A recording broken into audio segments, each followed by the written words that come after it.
She has written the text for a coffee table book, Snapshots of a Bygone Era, a Century of Images. Chithra is a guest faculty at various institutions in Chennai, such as Kalakshetra Foundation and the Asian College of Journalism. She frequently delivers lectures on temple architecture and iconography at various venues in India, including several IITs and also abroad. We are very fortunate. Music Forum is very happy to extend a very warm welcome to Dr. Chithra Madhavan. And this lecture is happening, a very special thanks to Srimati Lalita Ramasubramaniam, who was, she is waiting for this lecture for many months. And she, in fact, introduced us to Dr. Chithra Madhavan. Thanks a lot. And she is the sponsor of this Sangeeta Lakshana Lakshya series, which is happening for the last 4 or 5 years. Thanks a lot. Happy listening. And today, we'll have J.B. Keerthana, who's a disciple of Kalaimamani Dr. Sundar, and who's also the convener of Music Forum. She'll be rendering the Navagraha Kritis, and she'll be accompanied by Shri B. Aanathakrishnan on the violin. And we are very, very happy and thankful to Shri Poongulam Subramnaiam sir, who has gracefully agreed to perform today along with Keerthana and Aanathakrishnan. Thank you. A very good morning to all of you here. Happy Sunday morning. At the outset, I would like to thank the K.V. Pannamal Trust and Mrs. Lalita and Mr. Ramasubramaniam for sponsoring this series of lectures. I would also like to thank Dr. Sundar, the convener, Mrs. Usha Bharadwaj, who has taken such great pains to put all of this together, my young friend Keerthana, and all the musicians. A very big thank you to all of you. It's an honor and a pleasure to be here at this forum to thank and to talk about the Navagraha temples around Chennai. We usually, unfortunately, don't know of many of these temples. They're all fairly small or medium size. They are not very huge temples. We may sometimes have even heard of the name, but we may not know of the association with the grahas, with this temple. We usually think of the Navagraha Kshetrams as those around Kumbakonam. We're all very, very familiar with all of that. And then mention each one of those temples that is in and around Kumbakonam in association with these, which are around Chennai. But we here in the city really don't have to go that far. It's all within 45 minutes of our reach over here. Starting from Surya down to Ketu, it's all here. And these are not new temples. These are all very old kshetrams. Most of them are Chola era temples. We have Chola era inscriptions. They may even be older, possibly, though at present we don't have the information of exactly how old they are. So we start with Surya, who is for Sunday. Today is Sunday. He is the Adipati. He is the first among the Navagrahas in the Hindu tradition. We are not going by the 9 planets that are there in other traditions. This is the Indian tradition. So we all, he is a Pratyaksha Devata. We can see him. He is there all the time, and we know of him. Surya has been venerated over the centuries in India. We know of some of the Surya temples, but what do we know about Surya as such? Do we know how Surya looks? How he is supposed to be worshipped in a temple? Now, any deity that we see in a temple, in worship, or on the walls of a temple as carvings are not carved just anyway. They have regular rules and regulations as to how a particular murti should be. But there are very many such rules given in many texts called the agamas. There isn't just one text. There are many such texts, and each of them have slight variations. So when we go to Surya, I am just showing you the information given in 2 texts. You can see the name, Amshimat Bedagama and the Supra Bedagama. I have taken this information from a wonderful book on Hindu iconography written by a great scholar called T.A. Gopinatha Rao, and it's from there. And this is what it says. Surya should hold each hand at shoulder level. and there should be 2 lotuses over here. So anywhere you go, unfortunately when you go to a Surya temple, he is so covered with flowers and clothes that we don't know exactly how he is. But if you can see sculptures elsewhere and you don't know it's Surya and you have to know it is, you understand that in South India. At this level will be his 2 hands holding 2 lotuses. But the lotuses will be lotus buds.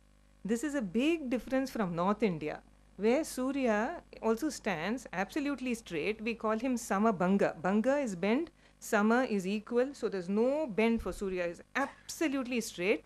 But in the north, the 2 hands will be at waist level. And he will also be holding 2 lotuses, but the stalk will come up and the full blown lotus will be shown at shoulder level. Whereas here the hands are at shoulder level and it's only lotus buds. In the north, it's fully bloomed lotuses that are shown with Surya. And whether it's in the north or the south, his head is around, there's a halo. It's called the Kanti Mandala or the Prabha Mandala. There'll be a big halo. You'll never see Surya without that halo. And obviously, because he's the sun, his garment should be red in color. But in some temples, not all temples, in some temples and in some sculptures in North India, if you go there, please notice, it's very interesting. Surya will be dressed in something like a coat, like the coat we wear. And his feet will be covered by boots. You can see him wearing boots. Whereas in the south, no, it's not like that. And not in all the temples in North India, only in some temples. So Surya, the color is red. And naturally, his earrings should also be red. So they should be of ruby. And he should wear a necklace. And he should be fully adorned. And he should wear a Yagnopavita, clearly seen. The punal should also be seen. He should be standing either on a Padma Pita, Pita as pedestal, Padma as lotus. So he stands on a full-blown lotus, or he should be dragged on a chariot, which should be hexagonal, and by 7 fully dressed horses. Everything is grand about Surya because he is the one who gives us light. So this is how Surya should look. And then the chariot of Surya should have only 1 wheel. It's not 4 wheels or 2 wheels. It's 1 wheel only. And Aruna, who is handicapped, should be his charioteer. Aruna is dawn, and then Surya comes. On Surya's left should be one consort called Usha, and on the right should be Pratyusha. There are many different agamas giving many other names of his consorts, but I am just concentrating on these 2. The Shilparatna says that Surya should have 2 Dwarapalakas. You enter a Surya temple, naturally there should be 2 guardians, the Dwarapalakas. They are called Mandala and Pingala. And Surya's Kirita, his crown, naturally that should also be resplendent, Pushparaga or ruby. Everything is red here, and he is nice and bright and effulgent. We all know of Suryanar Kovil, which is one of the Navagraha Stalas near Kumbakonam, but we must also know that there are so many Surya temples now and earlier also in India. One such, this is the northernmost part of India I'm taking you to, this is Kashmir. And you have a temple there had a temple, of course it's destroyed now by many an invasion. It's in a place called Marthand. The name of the place is Marthand. One of Surya's epithets is Marthand. Marthand, Aditya, Amshuman, Bhaskara, Prabhakara, all these are very many names of Surya. So that this was the temple of Surya called Marthand. The place is also called Marthand. Like we have Suryan over here and it's Suryanar Kovil. Same thing. Unfortunately, very badly destroyed, belonging to the dynasty of the Karkota. See, in schools and colleges, we are never taught about various dynasties. So this was a huge dynasty in Kashmir, temple belonging to the 8th century AD. So we come directly to the west coast. There is a temple very near Ahmedabad in Gujarat, about 70 kilometers. This is also, or again, was also a sun temple built by the Solanki dynasty, 11th century. You know, when our Cholas were here, there was this dynasty up there in the north, and they were building the wonderful Surya Mandir is this, very intricate sculptures made of sandstone. This is called the Surya Kund. This is the tank of this temple. Very interesting. Unfortunately, most times it's bone dry. 11th century temple is this. Now, this is one of the many sculptures of Surya do you have. All of them mutilated. So you can see the Saptashva over here, the 7 horses. Aruna almost completely dilapidated. standing absolutely straight. You see the two hands are at waist level. This is what I said about the Surya Vigrahas in North India. Waist level, from which would have come the stem of the lotus, and the lotus fully bloomed near the shoulder. Unfortunately, you don't have a single sculpture there that is full. It's all ruined. Then we come to the east coast. We are in Orissa, in this very famous place called Konarak, where there was a Surya Mandir, all gone now. This was in the dynasty of the Eastern Gangas. That was the name of the dynasty. This is a 13th century temple, very famously shaped like a chariot. And this is one of the Suryas there that was in worship. Gigantic image. Now this is what I mean. If you can see, don't you see, it's like stockings up to here. These are the boots of Surya. There are so many things that, this has been a voyage of discovery for me preparing for this presentation. Anyway, this is also very sadly mutilated. And we know this, again, I have to thank L&T. They brought out a calendar in 2006. They always bring out thematic calendars. And in 2006, it was about the Navagrahas. And the famous painter for this was Sri S. Rajam. So with due credit and with adequate permission, I'm showing it to you. This is an artist's image. So Surya is golden in color. This is the mandala above his head. This is the royal umbrella. You can see the Saptashva, 7 horses. Each is in a different color. And this is Aruna. And these are the full bloom lotuses. But he's seated over here. There may be some agamas that permit this as well. Now this is very interesting. Now the 7 horses, we take them for granted. No, Surya has Saptashva, but we don't know that each horse has a name, and these are the 7 names: Gayatri, Brihati, Ushnik, Jagati, Trishtub, Anushtup, Pankti. These are the names of the 7 horses. Does it ring a bell to anybody in this audience? Chanda. These are the meters. These are the Vedic meters. These are the Vedic meters that are given to the 7 horses that pull the chariot of Surya forward, and each of these is in a different color. These meters are used even today by people who compose Sanskrit poetry. This is there. So now we are coming to Suryanar Kovil near Kumbakonam, the famous Suryanar Kovil. Generally, we know there are Navagraha Stalas around Chennai. We fully know that. Many people mistakenly think that in each of these temples, the presiding deity is one of the Navagrahas. This is a misconception. In fact, most of these temples have Shiva as the presiding deity and one sanctum or a niche for one of the Navagrahas. But here in Suryanar Kovil, the temple itself is dedicated to Surya. It's not a Shiva Stalam, it's a Surya Stalam. We generally don't, in India, care to find out how old a temple is. Here, there is a definite clue over here. In the Suryanar Kovil, an inscription is there clearly mentioning the word Sri Kulotunga Chola Martandalayam. Now, connected with the Martand in Kashmir, this is deep down south. This is also Martanda Alayam, a temple for Martand. Built by whom? Kulotunga Chola in his reign. Now this is Kulotunga Chola the first among the 3 Kulotungas.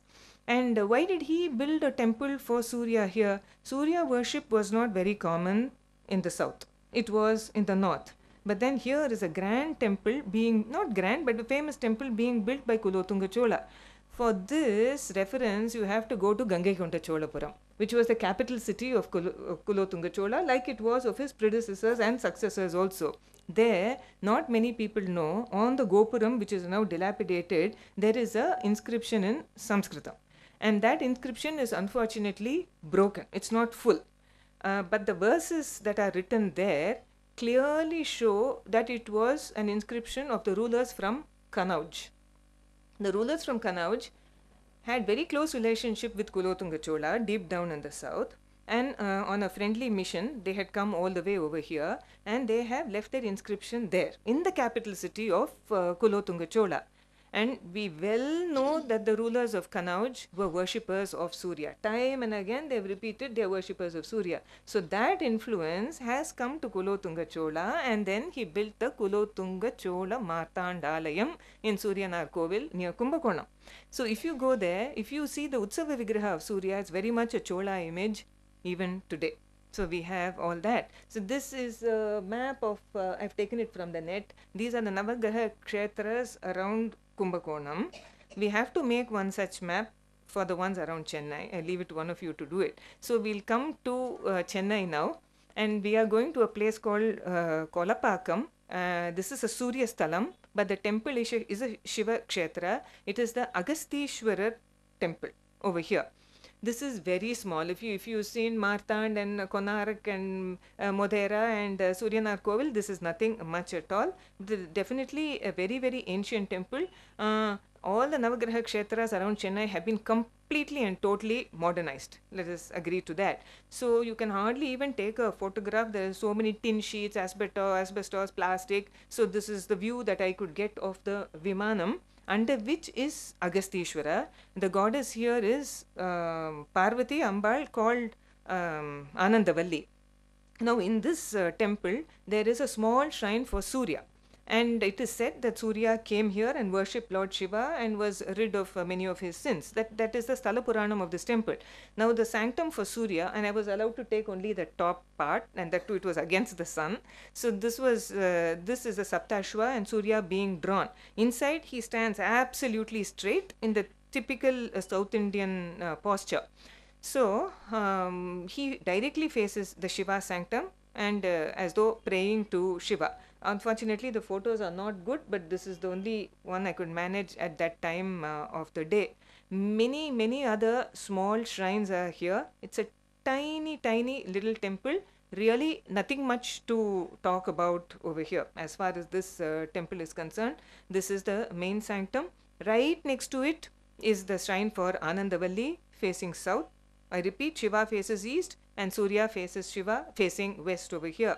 This is the temple tank. It's a very big temple tank, unfortunately now covered with weeds. It's called the Amrita Pushkarini. Now I find it a little difficult to understand how such a big... There are temples where tanks are outside. Our very own Kapalishwara temple is like that, where the tank is outside the compound wall of the temple premises. But then in ancient times, generally, the tank was part of inside the compound of a temple. So I'm thinking perhaps that many centuries ago, could the compound wall of the temples have surrounded this tank as well? Entirely likely, and the temple may now have shrunk in size. I'm talking about hundreds of years ago. This vast a water harvesting body. These are the tanks of Chennai. Almost all of these Navagraha Kshetras have a tank this big. The temple is so small and a tank this big. I find this a little difficult to digest. I think the temple at one point of time must have been much bigger. This is the Sthala Vriksha. All these 9 temples had Sthala Vrikshams or sacred trees. This also is outside the temple premises today. It's next to the tank. It's not inside the temple, which I think once upon a time it would have been. Now our ancients were really very brilliant. While we study about a temple, we must study about a tank, we must study about the Sthala Vriksham also. So I have got you a little bit of information about each of these trees. Not all of them have these trees, but this particular one has. I have taken it from this book, and much of the information that I have has also been given to be my very dear friends from Niral, which is an organization in Chennai looking after trees and especially indigenous trees. Mrs. Lata Anathan and Mr. Babu have been giving me a lot of information. So the peepal tree has that many medicinal properties. No wonder it was given a pride of place in many temples across the land. You can just see, and I'm just it's a very superficial survey. There are so many more medicinal values and other values to the peepal tree as well. Curing fracture, mouthwash, toothache, strengthening the gums, rheumatic pain below the hips, below the ribs, curing ulcers. Can you imagine? One tree has so many. You can ask an Ayurvedic doctor. He'll tell you about the greatness of the people. Sacred to the Hindus and the Buddhists, Ashwata, the name in Sanskrit, is given in the Bhagavad Gita. Sri Krishna says that. And Buddha also got enlightenment, so it's, and then there are plenty of inscriptions. I'm just going through this a little fast. Most of the inscriptions and most of the Navagraha Kshetras have been lost, but I'm just bringing you a few. I'll talk about it in detail later. These are all donations having been made to the temple. These are all there. God knows for how much longer they are going to be there, because for every renovation, every Kumbhabhishekam, we shudder, and most of the inscriptions are gone. But this is a very ancient kshetra, very close to Chennai. If you want to go to Kolapakam, you just have to go to Porur and then find your way through to Pallavaram. It's en route over there. So over to the musicians. Suryamurte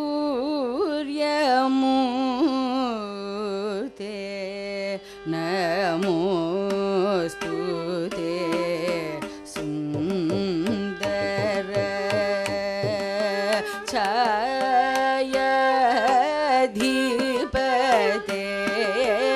Suryamurte Namostute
May I add that Keerthana is dressed like the sun herself.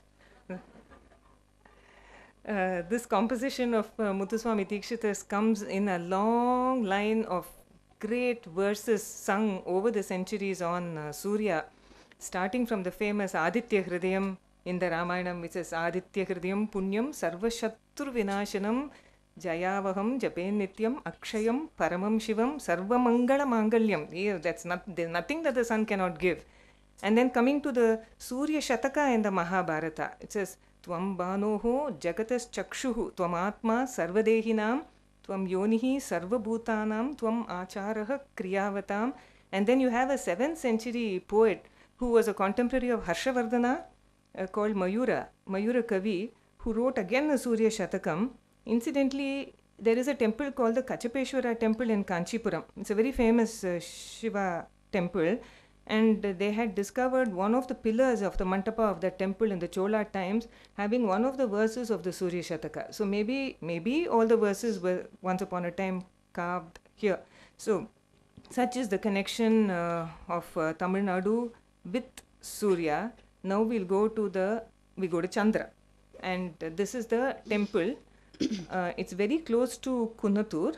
A small village, still a village called Somangalam. See the name. Soma is the moon. So this is Somangalam and this is the Somanatheshwara temple. But before we do that, we'll have a look at the painting of S. Rajam of Soma. This is Chandra. So this is how he looks, and we'll get to know about what the Agamas say about him. This is the Amshamad Bedagama. Chandra should be shown either standing or seated, and if he is seated, he should be on a Simhasana.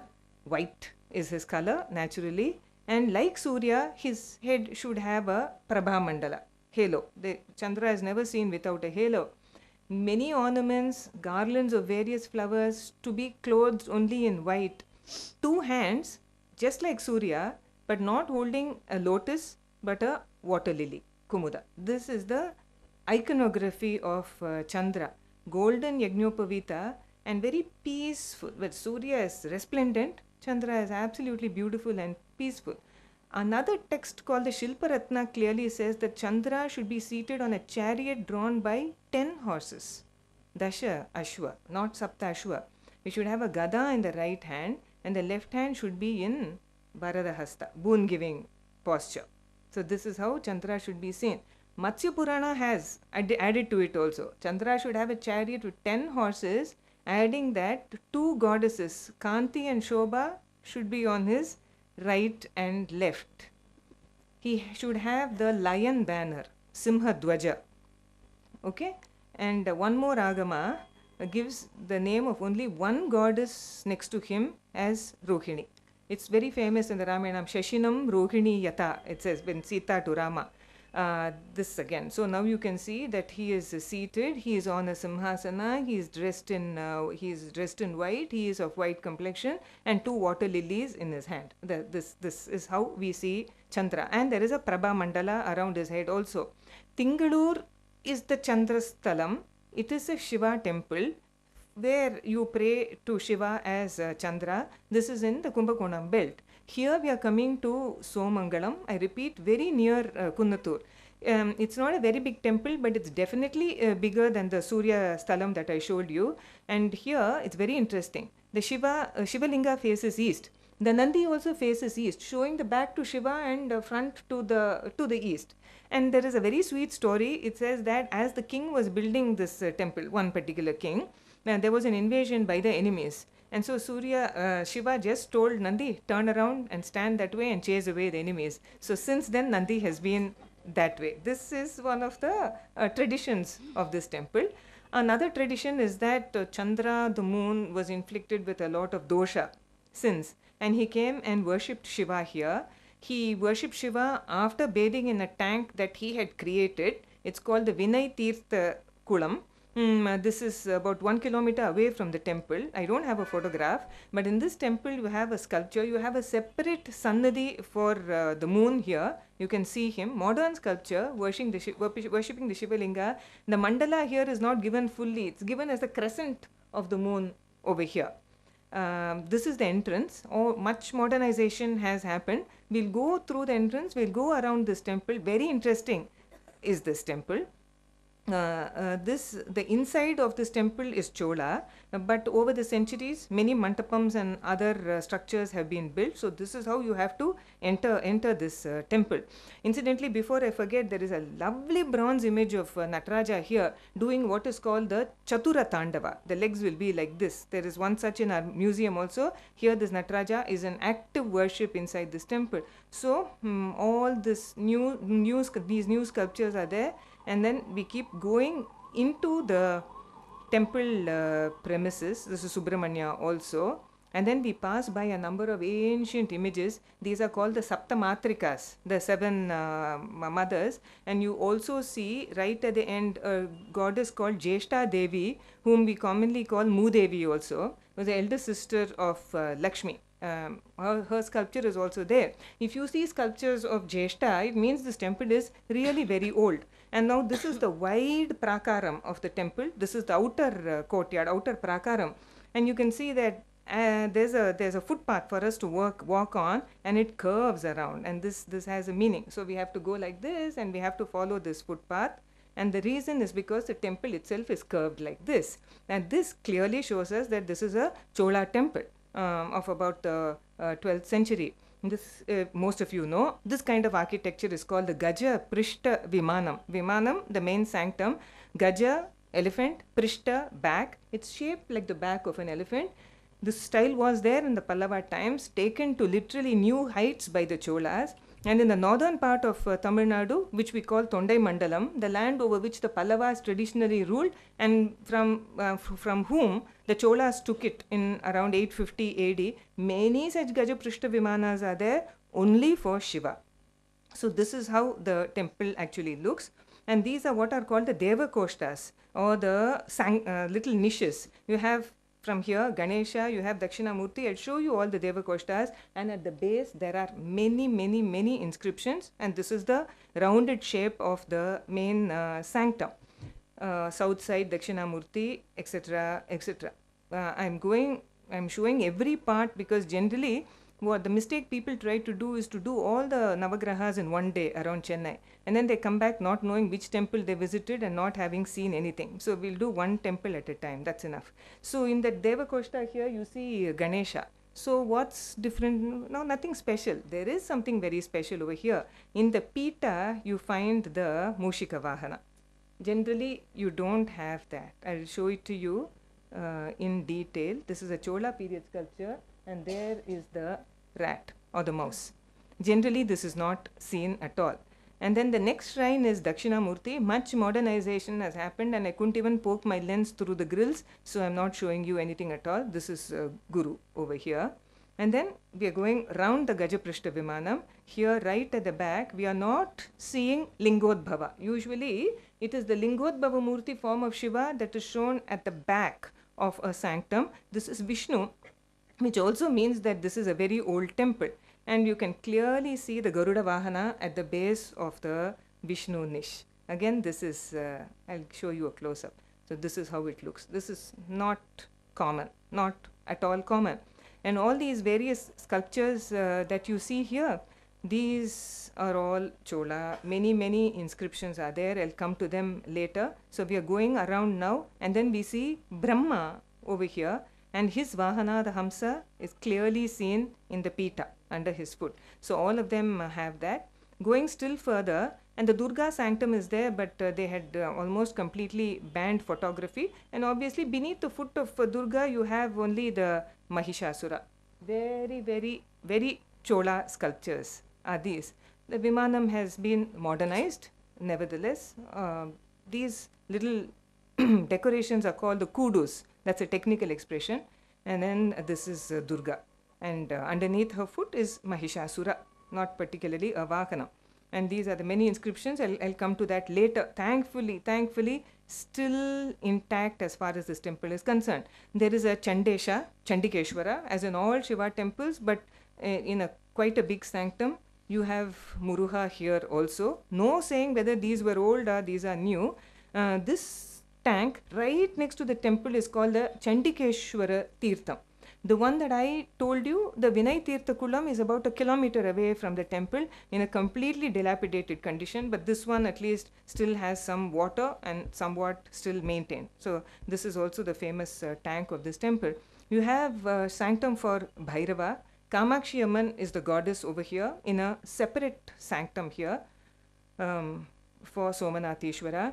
This again is a standalone sanctum for Chandra, and this is the one close-up that I showed you of Chandra worshipping the Shivalinga here to get rid of his doshams. This is a sanctum for Surya, that also you have in this temple. Now the inscriptions of the Somangalam temple, you have many Chola inscriptions. Each one is very, very interesting. I'm just telling you one. Somangalam, that name is as old as 800 years old. It was there. And this temple was also called Someshwaram Udayar, also called by this name also Somanatheshwarar.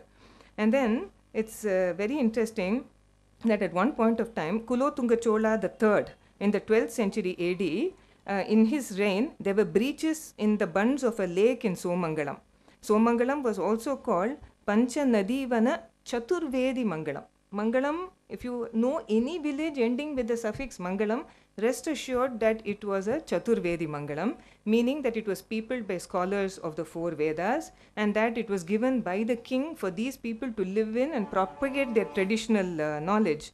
And the lake bunds were repaired once and they were repaired twice also. All these details were there, and the money giving for digging pits and raising the level of the tank is also given. Many more Chola inscriptions. One, a gift of 5 cows for supplying curd to the temple of Someshwara Udaya Nayanar. All these inscriptions are there, each one of them giving the old name of the place, the kings that were associated with the people, with the temple, the ordinary people. How many names are there? And they don't sound like any one of our names now. Each very different. After 1,000 years, our names will sound very strange to our descendants also. So this is one ancient temple that's living there. Later, in the Vijayanagara period or even after that, many parts of the temple were added to, and I'm just showing you the additions that were made in later times. Unfortunately, some parts are not very well maintained, some are. The Rishabha of Shiva is over here, a temple that is in active worship today. The sculpture that you're seeing here is one of the treasures of the world. We call them Nidhi. Nidhi in Sanskritam is treasure, and there are altogether 9 treasures. When you sing the Hanuman Chalisa, you say Ashta Siddhi Navanidhi Ke Data. We don't know what those Navanidhis are, but we are asking for them from Hanuman. So this Nidhi is called the Padma Nidhi. And the Padmanidhi along with the Shankanidhi are there as sculptures in almost all the temples. They will decorate the entranceway. We just have to look at them. This is Padmanidhi with 2 Padmas, 2 lotuses in his hands. But the ground level is slowly creeping up on this Nidhi, and very soon he'll be buried in concrete. So anyway, so this is, many other sculptures have already had that fate. We are going through some of the very, very minute sculptures. See, this little Ganesha is much smaller than my pen that's being held here. Doing this on granite is very difficult. And they have done them so many hundreds of years ago. But we whitewash them and we bypass them, not even looking at that. So this is the size of an immensely small Ganesha. A temple that's very, very rich in tradition. All these Navagraha Stalas are Parihara Stalas, and people go there. This is the Stala Vriksham of this temple, the Sarakonna. And again, I have taken it from this book. I'm giving the due credit over here. The Indian laburnum, look at the number of medicinal properties this has. I'm quite sure that each one of these temples was surrounded by a grove of these sacred trees. So Surya Stalam is Arashamaram. This one is for the Sarakonna. Root extract to reduce fever, pain, vomiting, used for the worship of Shiva. It is said, according to a text, that Shiva used to wear a garland of Konnai flowers while going on a heroic mission, like Tripurantaka, etc. And this poo is also called Omkara Malar, because it resembles the shape of Om, also called the Pranavakara Pushpam. It's a sacred tree of many, many Shiva temple. Over to the musicians for the Chandrasthala. Chandram bhajamanasa Chandram bhajamanasa Chandram bhajamanasa Chandram bhajamanasa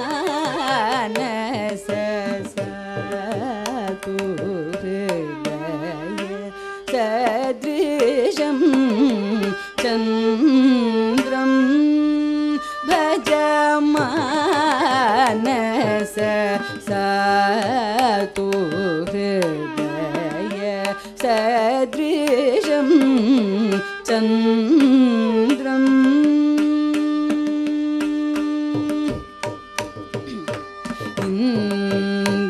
Indradi Loka Bhaledi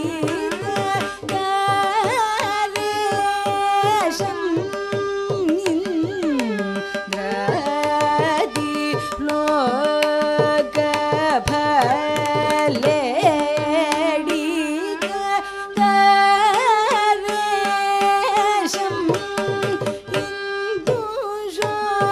Karesham Kaladaram Nishakaram Indira Sahodaram Sudhakaramanisham Indushodasham Kaladaram Nishakaram Indira Sahodaram Sudhakaramanisham Chandram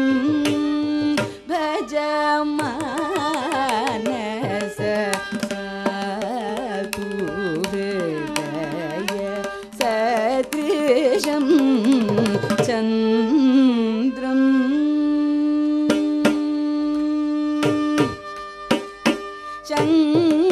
Shankara Mauli Vibhushanam Shitakiranam Shankara Mauli Vibhushanam Shitakiranam Chaturbhujam Madana Chayatram Shavakaram Shankara Mauli Vibhushanam Shitakiranam Chaturbhujam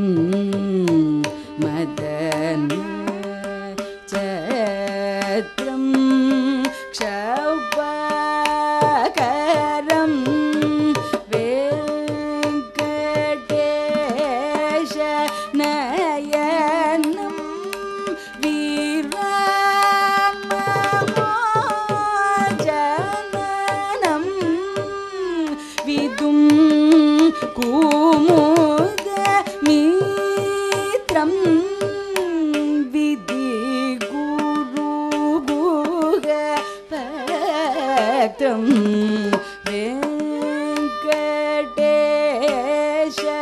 நயனம் வீரமனோ ஜனனம் விதும் குமுத மித்ரம் விதி குரு குகக்ரம் शशागं गीष्पति शापानुग्रहपात्रं शशागं गीष्पति शापानुग्रहपात्रं शरच्चन्द्रिका धवल प्रकाशगात्रं शशागं गीष्पति शापानुग्रहपात्रम् चन्द्रिका धवल प्रकाशगात्रं कङ्कणकेयूरहारमकुटादिधरं पङ्कजरिपुं रोहिणी प्रियकरचतुरं शशागं गीष्पति शापानुग्रहपात्रं शरच्चन्द्रिका धवल प्रकाशगात्रं कङ्कणकेयूरहारमकुटादिधरं पङ्कजरिपुं रोहिणी प्रियकरचतुरं चन्द्रं भजमानस सातु हृदय सदृशं चन्द्रम्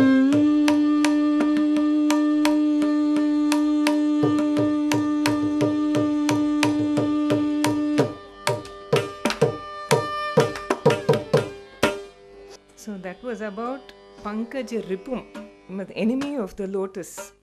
Because when the sun goes and the moon comes, the lotus fades. That's why he is called Pankaja Ripum. Anyway, we go to Angaraka Sthalam. This is Vaitishwara temple, Pundamali, the very Pundamali that we know. I also forgot to add, Somangalam has a very beautiful Vishnu temple as well. And Pundamali also has another very, very Chola Vishnu temple. That's incidental. So now we go and see how Angarakan is. This is Angarakan by Sri S. Rajam from the L&T calendar that I had mentioned. Let us see his very many attributes and qualities. He is also called Bhauma. This is Mars. Different texts, different descriptions of Bhauma, that he should be seated upon a goat, which is what we just saw in S. Rajam's painting. Some on a simhasana, and some say on a golden chariot drawn by 8 horses. So this was 7 for Surya, 10 no, 8 for Angaraka. All right. And this, the color is red. That is the font. And he should have 4 arms. Right hand should be an Abhaya Hasta or Varada Hasta. The other hand should carry Shakti. That is a weapon, like Murukas. Then he should also have the Gada and the Shula. The Shula is spear. And garlands of red color. Alright, so now we can have a look at it. The Shula is here, the Gada is here, somewhat conforming to the text that I have mentioned. And very clearly seated upon the goat in red color and wearing a red vastra also. So this is Bhauma, this is Angaraka. And this is Vaidishwaran Kovil, very famous near Chidambaram. This is the Angaraka Sthalam. This is the famous one. This among the Navagraha Sthalas around Kumbakonam. So now here we are coming to Pundamali. The road itself is called Vaidishwaran Koil Street. And the goddess is Tayyal Nayaki as she is there in Vaidishwaran Kovil. Here also it is like that. Here Pundamali is a very ancient place, far beyond the Chola times. We know that. But this temple seems to belong to the Chola period. Here it is. Tayyal Nayaki Sametha, he is there inside. For some reason, the people in charge of this temple are paranoid about people coming in with cameras, so they have to show you only the outside. No photography allowed, they said. And this is a east-facing temple. The god faces east, the goddess faces south. The east entrance is very small, very inconspicuous, but this is the main one that we have to take. So we go inside the small gopuram, and then we find the Dvajastambam and a very modern Mantapam. These must have been small Chola temples in very big campuses. Now the campus is small and it's being much modernized. That's the difference. Here, we can't throw away all these modern sculptures. They are very interesting. Here is Angarakan praying to Shiva over here, and this is his goat Vahanam. Also clearly seen. Most people miss out on all this. You can see this tree over here. This is the Panamaram, or this is a Tari Panamaram, which is the Sthalavriksam of this temple. That is also given over there. This is the Vinay Tirthakulam. Once again, it's supposed to rid us of all kinds of our sins, and it is said that this is where Angarakan bathed and then prayed to Shiva over here. Very clean tank, exceptionally well maintained, and the reason for that is because it's completely barricaded and there's a Nandavanam around it. And this is the one that most people use. This is the straight Vidhi. This is the one that leads to the temple. It's on the northern side. It's a slightly bigger Gopuram. And then as we go inside, we see some very nice sculptures. It's not a very old Gopuram, but these are the nice sculptures that you see. You can see clearly this is a person, this is Shiva as the Bhikshatana Murti. When he goes as a mendicant, on one side is the deer and the other side is the Shiva Gana carrying his things over here. All very beautiful sculptures with Shiva as Nataraja and Nandikeshwara playing the Mridangam with Shivagama Sundari on this side. That's how this looks. This is Nandikeshwara, unfortunately mutilated. This is that procession of Bhikshatana Murti. You see, this is when Shiva, the story is to do with Shiva having plucked off one of the heads of Brahma. Brahma was said to have 5 heads, and to atone for that sin, he came as a beggar, a mendicant. And he is said to have wandered through this vana called the Daruka Vana. And when the Rishipatnis saw him, they were so enamored of him that their clothes slipped off their bodies. All that is clearly given. This is in our Puranas. All dancers, musicians, a whole lot of sculptures. Can you see the goddess of this temple being taken in a procession? That also is given over here. These sculptures have to be noted and studied as well. We are going to see, this also is very interesting. This is the fight between Shiva and Arjuna. And this is Arjuna performing penance. The creature behind him is the boar. You all know the story of Arjuna having performed penance in the Himalayas, and Shiva wanted to test him, so he came as in the form of a hunter, as a Kirata. This is Shiva on the Rishabha Vahana and Vishnu on the Garuda Vahana over here, going out in a procession. Very many small things are there, but I'll pass. This is the view of the temple that you get from the Gopura Dwaram. These are how the sculptures look. Worth noting. If you come into the East Gopuram, you won't notice. So please take the North Gopuram as you go. These are processions happening of Muruga, of Vinayaka. Keeps going like this. Very many more, of which I am showing you only a little.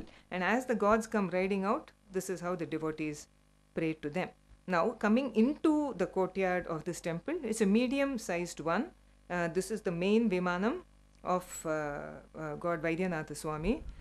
All the photographs are only from the outside as far as this temple is concerned. Right there in the courtyard is something called a Bana Lingam, that is without a Sannadhi. It's just clearly seen over there in active worship. There is also a Goshala. Murugan Sannadhi is also there, and this is how we see the temple.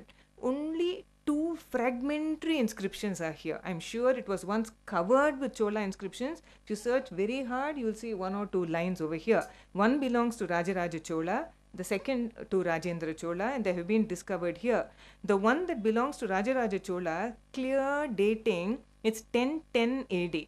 And that rings a bell in the mind of every historian, because it's in 1010 that the Tanjavur temple was completed and ready for consecration. In 2010, we celebrated the 1000th year. So this was also a donation made by Rajaraja Chola in that very historic year to this temple. we've almost completely wiped it out. This is a lack of information. I don't have much more about this temple, but just to show you, it's a Chola temple, it's a Shiva temple in which Angarakan is duly worshipped. Over to the musicians. Angarakamashayamyaham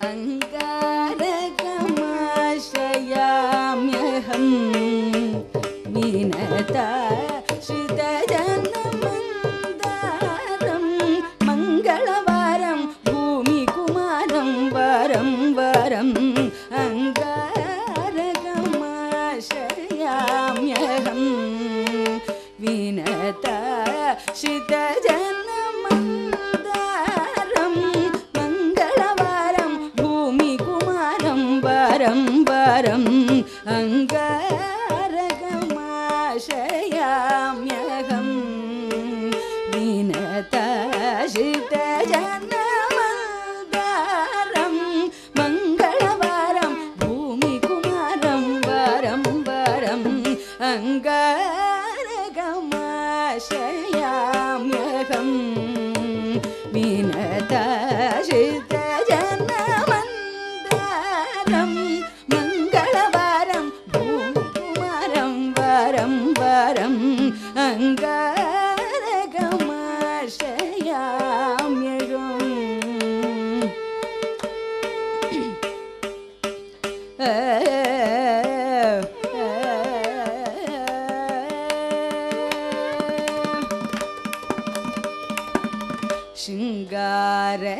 Shingaragamesh Vrishtikarasyaadhipatim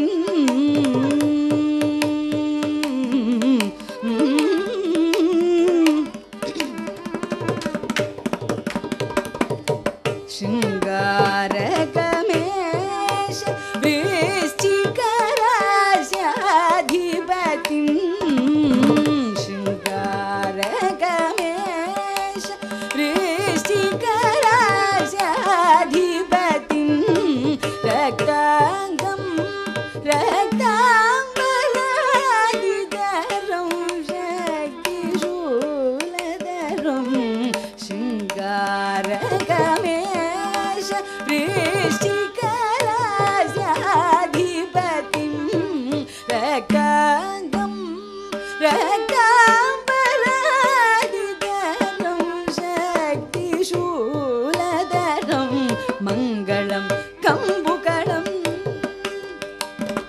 Mangalam Kambukalam Manduladharabadayugalam Mangaladayakamesh-turangam Nagarotungam Mangalam Kambukalam Manduladharabadayugalam Mangaladayakamesh-turangam Nagarotungam Angarakamashayamyaham Vinata Shridajanamandaram Mangalavaram Bhumi Kumaram Varam Varam Angarakamashayamyaham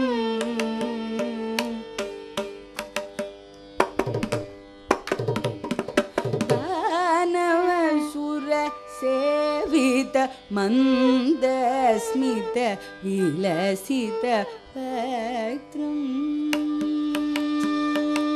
Danavasura Sevita Mandasmita Vilasita Paktram Dharani Pradam Bratr Karakam Raktanetram Dharani Pradam Bratr Karakam Raktanetram Dinarakshakam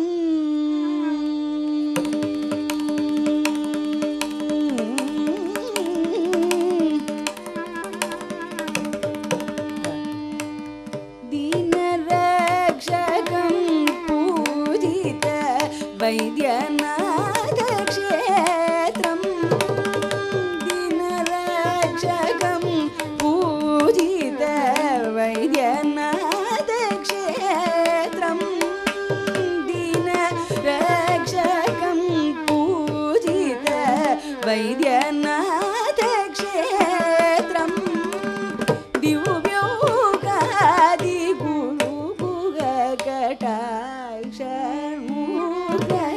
patram divyogadi guru gagatashamuga patram bhanu chandra guru mitram bhasamana shukalatram bhanu chandra guru mitram bhasamana shukalatram januste sajitram chaturbhujamadi vichitram bhanu chandra guru mitram bhasamana shukalatram januste sajitram chaturbhujamadi vichitram angaragamashyamyaham vinatashita janamantaram mangalavaram bhumi kumaram varam varam angaragamashyamyaham angaragamashyamyaham angaragamashyamyaham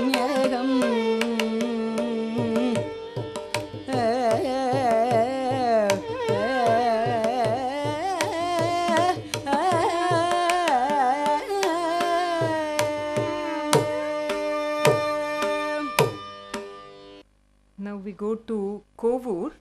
If you want to visit Kovur, you have to go from Chennai up to Porur, and Porur junction turn left, go straight down the road to Kunnutur, and you will find Kovur. It's fairly well known. It's a well known temple for Shiva. He is Sundareshwarar over here, and the goddess is Saundarya Nayaki, and this is the Buddha Sthalam. I would also like to add that only in some of these Navagraha Kshetras do you find a separate sanctum for that graha. For example, in Kovur, you do not have a separate Sannadhi for Buddhan. Shivan himself is Buddhan. So if you worship Shivan, you get rid of your dosham. So that is the case. Whereas with Surya and Chandra, you have separate sanctums over there in the respective temples. So this is how Buddhan looks. Let's go through his different attributes. This is Mercury. He's also known as Grahapati, yellow, and the color, the particular color of yellow is also given. It's called the Karnikara flower, that yellow, garments yellow, garlands yellow, ornaments gold. So everything is golden about Buddha. Forearms, right hand is in Varadahasta, boon giving. The three other hands should hold the Khadga, Keta, Gada, the sword, the shield, and the mace should be held by Buddhan. The Vishnu Dharmottara, which is a very famous text that artists follow, sculptors also follow, said that he should resemble Vishnu and should be seated in a chariot like that of Bauma. Bauma, Angarakan's chariot. How many horses? Huh? Sure? Okay, that's that. Then it should be like Bauma. All right? So all of you are listening. Fine. So this is how he, Shreyas Rajam has depicted him, not on a chariot but on a lion. I told you there are different agamas and many attributes that he holds. Here it is not the Varadahasta, this is the Abhayahasta, but as I repeat, there are very many different texts. Now this is the Shvetaranyeshwara temple in Tiruvengadu. This is not, many people make that mistake. This is not Tiruvalangadu, this is Tiruvengadu. This is the Buddha Sthalam, famous temple. Here, we are coming here to Kovur, and very nice temple, must visit. This is how the Gopuram looks. It's not a very old Gopuram at all, built in Indian history. For us, even 500 years is recent. So this is much less than that. In fact, it is built on a commemorative occasion. You can very clearly see from the contours of the Gopuram itself that it's not a very old one, but it's special in many respects because of the sculptures on the Gopuram. So if it's a Shivalayam, you would expect to see different forms of Shiva, but no. You see here Tyagaraja Swami being brought in a procession to Kovur, because the great patron Sundareshwara Mudaliyar was here, and he requested Tyagaraja Swami to come and visit Kovur, and he came to this place. So here, with all the Tal, Avadyam, he is being brought to Kovur by his disciples. I hope it is clear here. And then here you see Tyagaraja Swami here singing in Kovur along with many other musicians. mridangis, flutists, etc. So this is up there also. There's one little thing, we should never rush through Gopurams. There's so much up there, whether it's Tyagaraja Swami or Shiva, Vishnu, we really have to. And this is Sundareshwar Mudaliyar, one of the two figures right next to him, and Tyagaraja Swami sitting there with tambura in hand. Very many other sculptures with his two Sishyas over here. Again, processions happen. This is the procession of Sundareshwarar and Parvati over here at also, and Tyagaraja Swami praying to them, or I don't know, whichever that could be. Maybe this is absolutely no idea. It must be to do with this temple, and with his patron over here.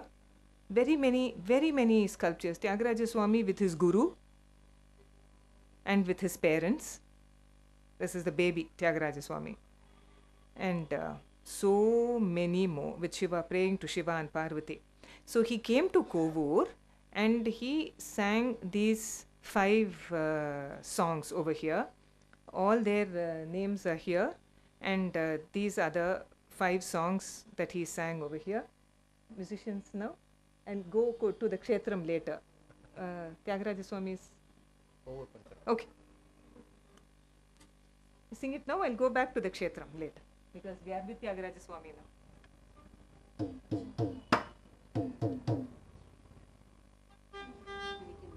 Okay, I'll continue there. Lights off, please. And we are going through the Gopuram. We are seeing Ganesha on with modern Gopuram, but very exquisitely done over here.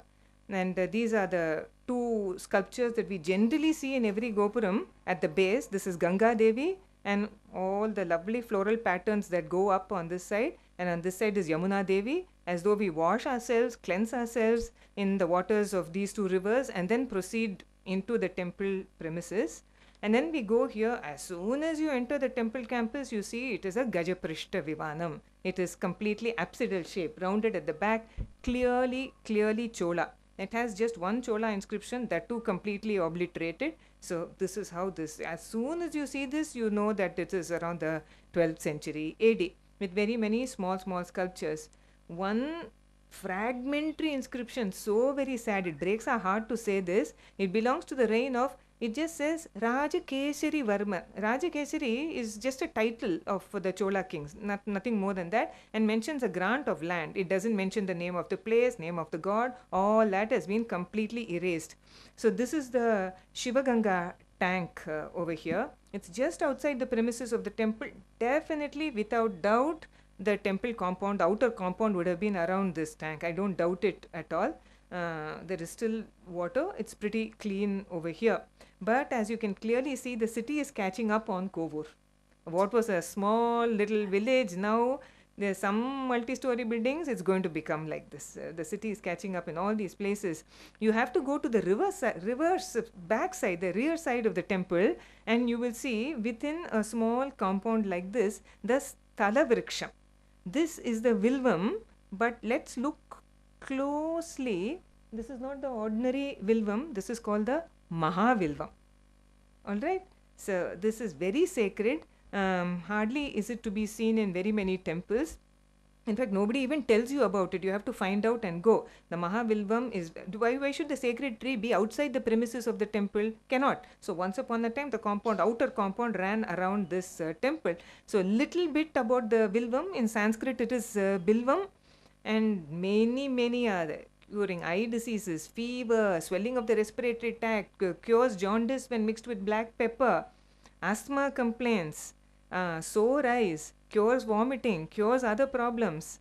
The Vilva has usually 3 leaves, supposed to represent the 3 eyes of Shiva, the Trinetra. And here it is the Mahavilvam, which has 7, 9 and 11 leaves in every stem. So the leaves are much smaller. That is there in the Kovur temple.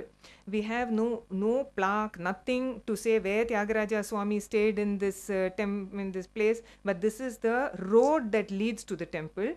It's completely tree-lined avenue, makes the visit very beautiful, but these buildings appear to be completely empty and in disuse today. But we can imagine what kind of a place this Kovur would have been.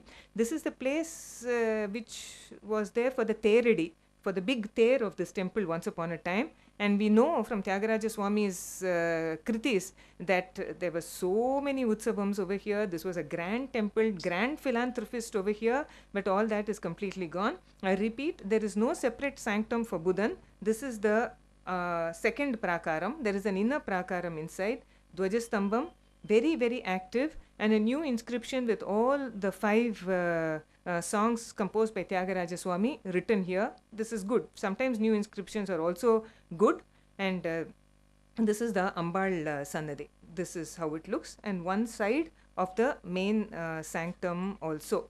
So we are coming out of this temple now. This is how it looks. So the Buddha Sthalam, let us remember, was not only Chola, but another added feature there is that Tyagaraja Swami has come here and sung. This is there for Srirangam, it's there for Lalgudi, and it's there for our very own Kovur, less than 40 minutes away from where we are. Buddhamashrayami satatam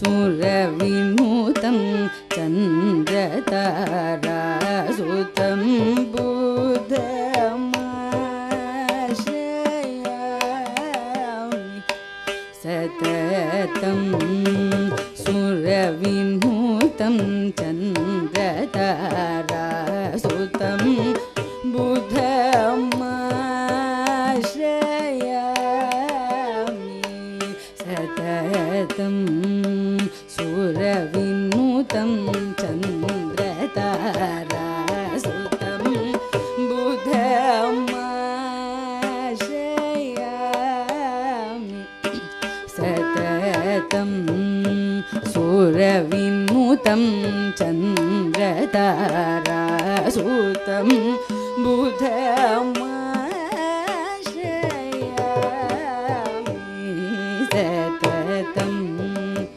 Suravimutam Chandratara Sutam Buddhamashrayami Satatam Suravimutam Chandratara Sutam Buddhamashrayami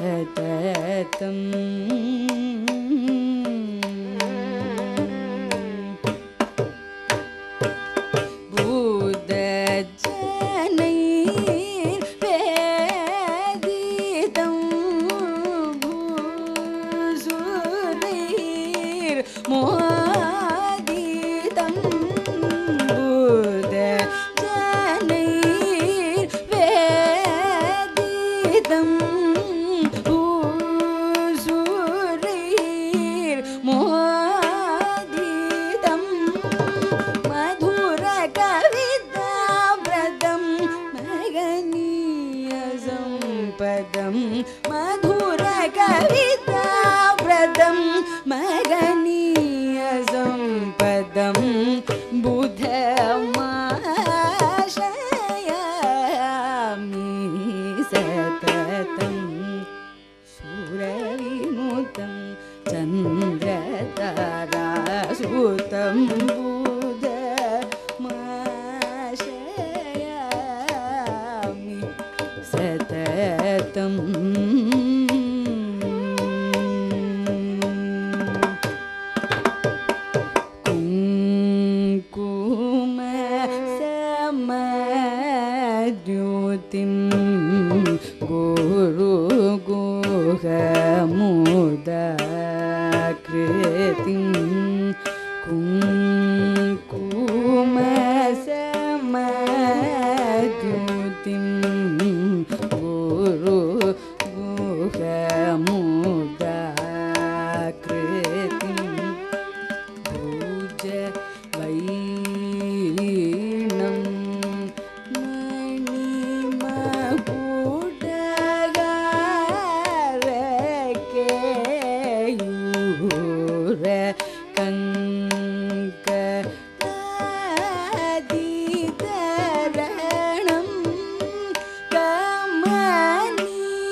Sunday, Monday, Tuesday, Wednesday, over.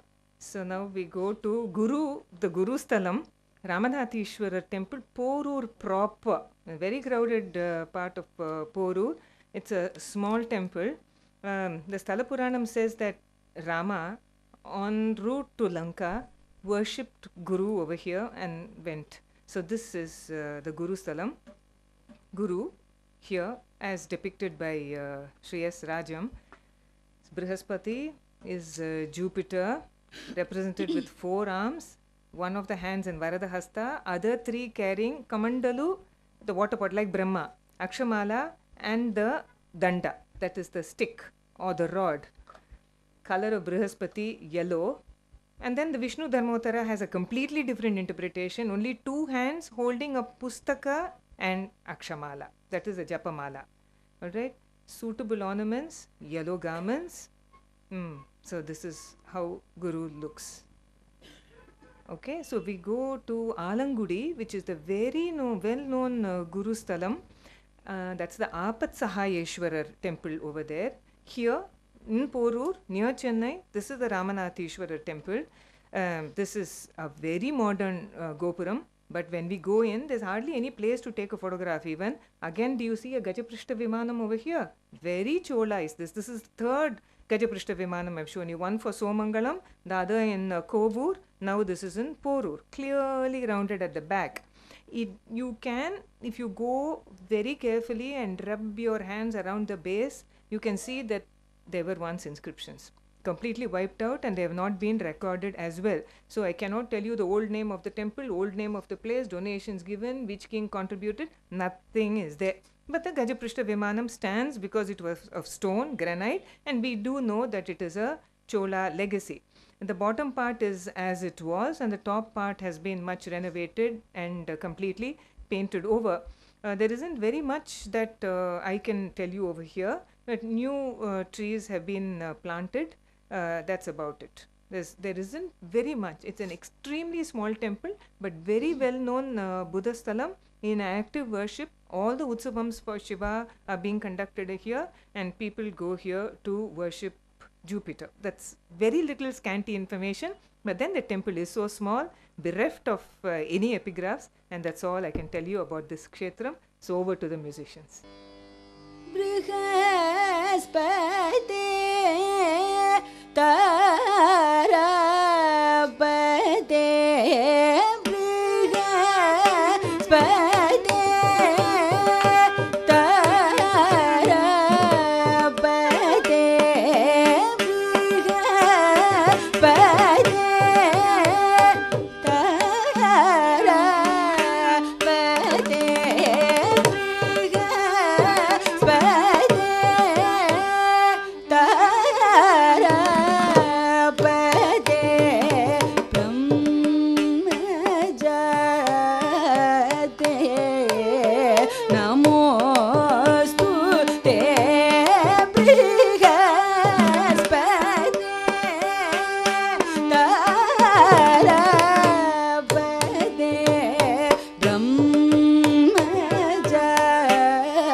மஞ்சுதனூர்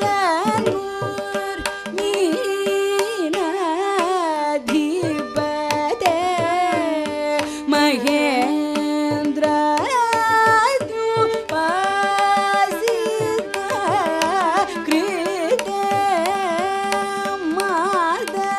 மாதவதி விமுத தீமதே Mahendra துபாசித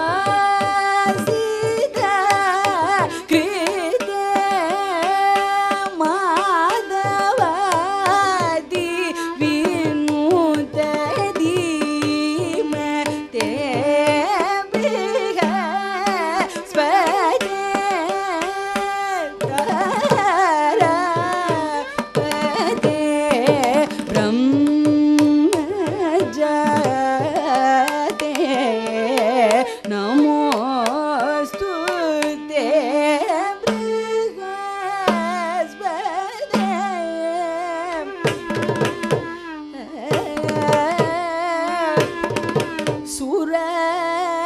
சுராச்சார்ய வர்யவஜ்ரதர சுராச்சார்ய வர்யவஜ்ரதர சுபலக்ஷண ஜகத்ரய குரு சுராச்சார்ய வர்யவஜ்ரதர சுபலக்ஷண ஜகத்ரய குரு ஜராதிவர்ஜித क्रोधकच जनगाश्रित जन कल्पतरो जरादिवर्जित क्रोधकच जनगाश्रित जन कल्पतरो पुरारी गुरुगुह सम्मोदित पुत्रकारक दीनबन्धो पुरारी Guruguha सम्मोदित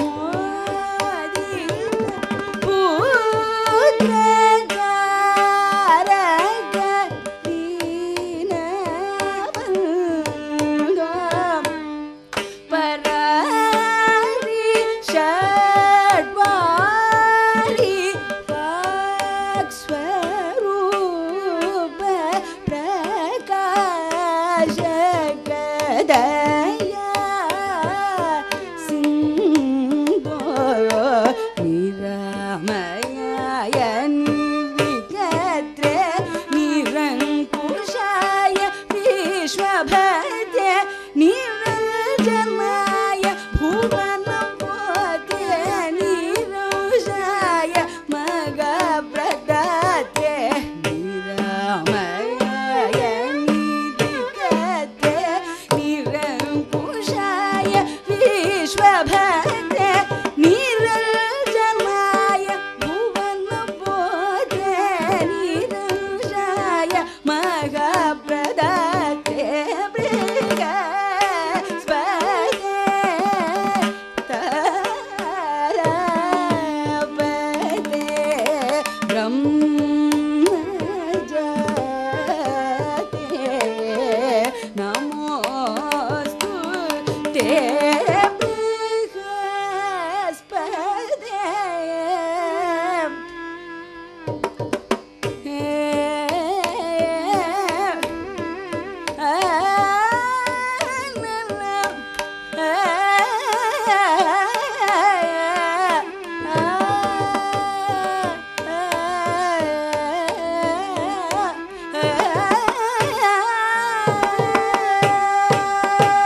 Mangadu.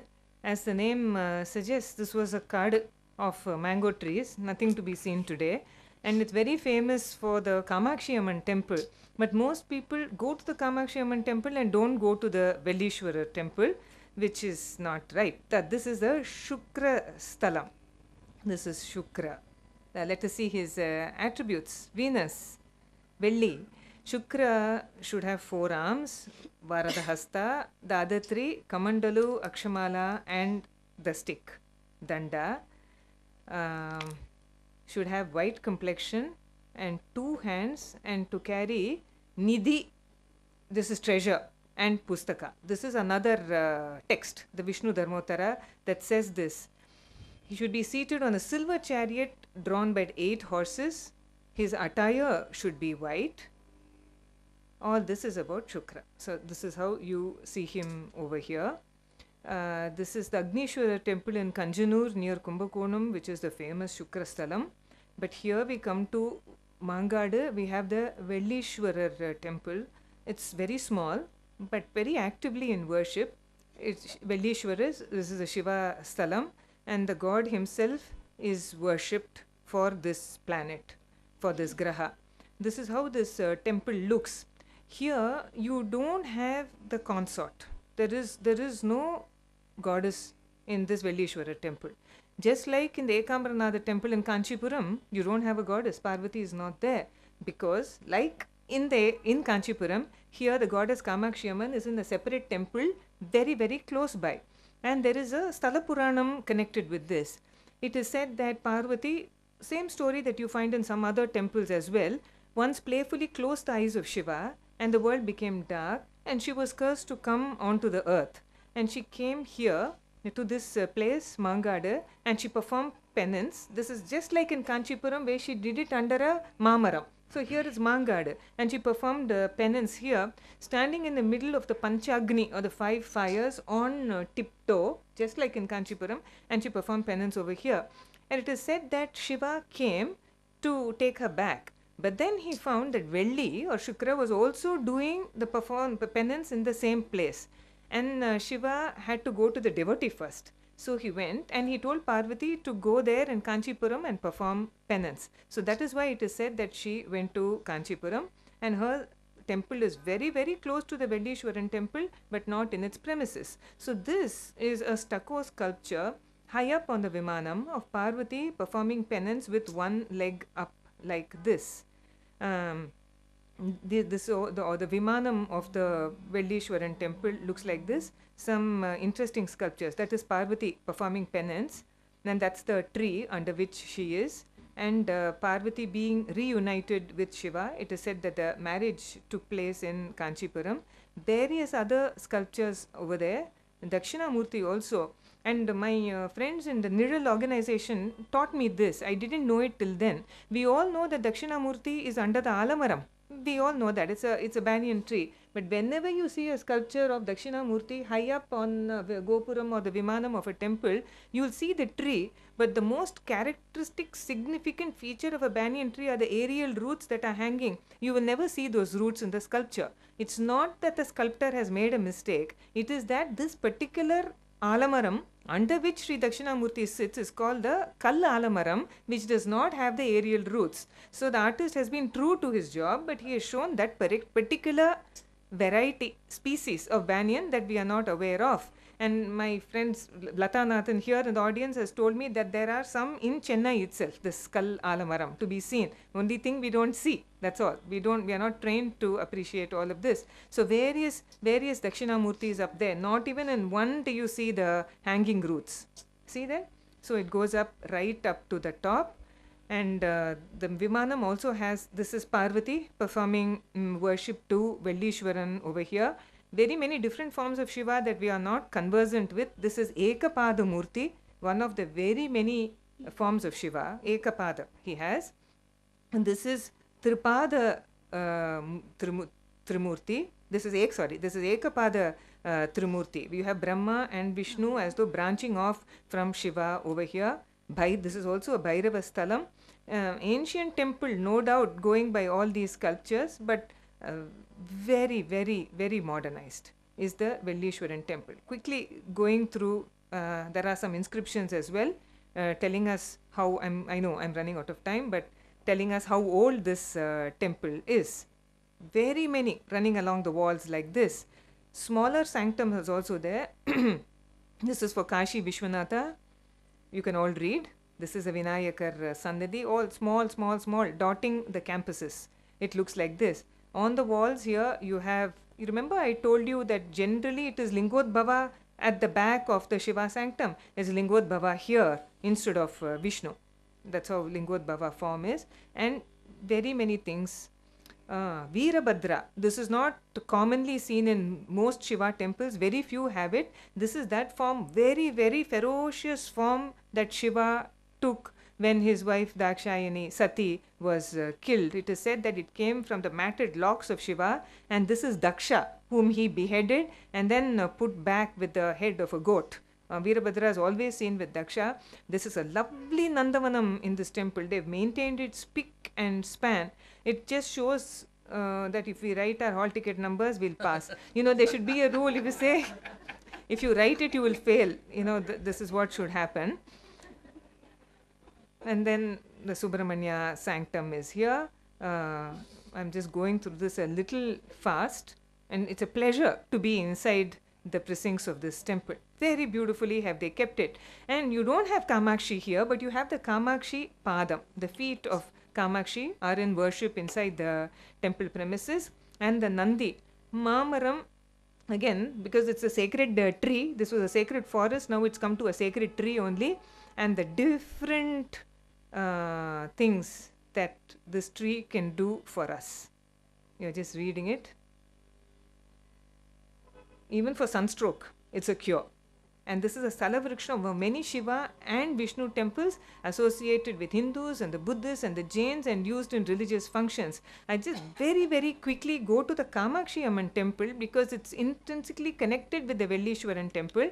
This is how Kamakshi Amman looks in the main sanctum, and the Sri Chakram is also here. But this is, I had to scan it from a book, it's not very clear. Can you see she's standing on tiptoe in the middle of fires with one leg going up like this. If you go into the Ekamaranatha temple in Kanchipuram, while you enter you have to go through a Maha Mantapa, big Mantapa. And if you look closely at the pillars, you will see exactly the same sculpture of Kamakshi Amman standing on tiptoe. This is the way to her temple. Just a few photographs. This is the marriage of Shiva and Parvati, very closely connected with this Mangadu over here. All these have been redone, but when you go inside the temple, you find that it's completely modernized. These are some of the old sculptures that are there, but then as glossy as it can get. So this is how it is. Anyway, this is the huge temple tank for Kamakshi Amman that you have over here. Still there's some water most times, and the lion to show that is there. And many ancient inscriptions, modern inscriptions also testifying to the antiquity of this temple. We also have to visit, because also closely connected with the story here is this Vishnu shrine, very close by, in close proximity. It's called the Vaikunta Perumal. And what is interesting about Vaikunta Perumal, again, some new features have been added. This is how Vaikunta Perumal looks in the main sanctum. But if you look very closely, there is something in his hand. This is the ring that he has made for the marriage of his sister Kamakshi with Vellishwarar. And as the wedding happened there in Kanchipuram, he's still waiting with the ring in his hand, is what they say over here. Anyway, a door with all the Dashavataram, including Kalki and Krishna and everything carved on it. And this is how the Vaikunta Perumal sanctum actually looks. No Chola inscriptions here, but later. In case you're wondering who this is, please excuse me. This looks a bit like Chandikeshwara, but it is not. This is Vishwaksena, the leader of the army of the gods, especially Vishnu. So this is how Vishwaksena looks. He's an actively worshipped deity in many Vishnu temples. And all of the Vaikunta Perumal temple and all the sculptures that are there, including a lovely sanctum for Sudarshana. So the three temples are very closely linked. the Mangadu Kamakshi Amman temple, Vellishwaran temple and the Vishnu temple. So if you visit one, it's closely linked with other two, and all three are a must visit. Shri Shugra Bhagavantam Chintayami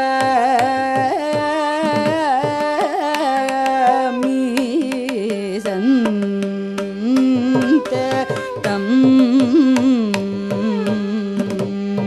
Sakala Tatvajnam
Ravi Nijara Gu